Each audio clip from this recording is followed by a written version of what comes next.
بهار شیشه نوشتم این زمستون بی تو بهار نمیشه.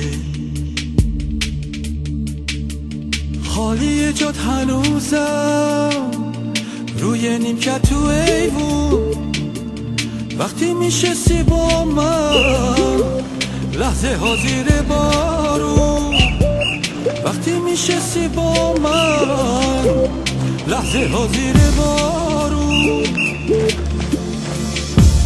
صدای پای بارون رو سنگ فرش خیابون، صدای چیک چیک آب تو کوچه و تو نادون، صدای پای بارون رو سنگ فرش خیابون، صدای چیک چیک آب تو کوچه و تو نادون.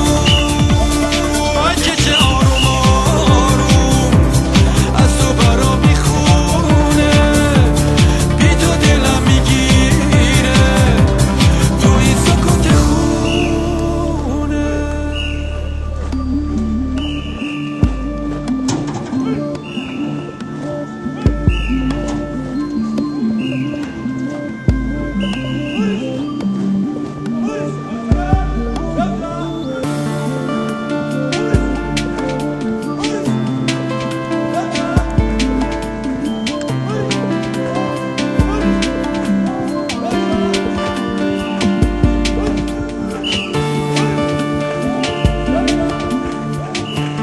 هر شب تو آسمون ها دنبال تو میگردم، دنبال یک ستاره اما پیداش نکردم.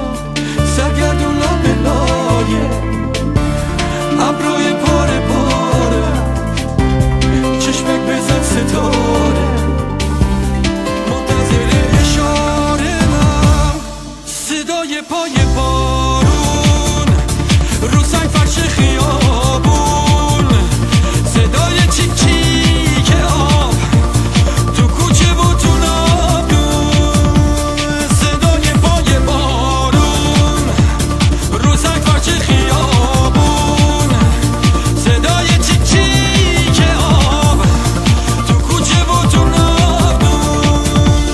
وای که چه آروم آروم از تو برا میخونه، بی تو دلم میگیره تو این سکوت خونه.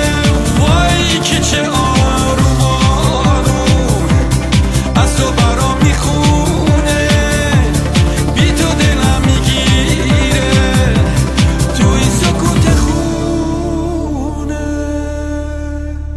صدای پای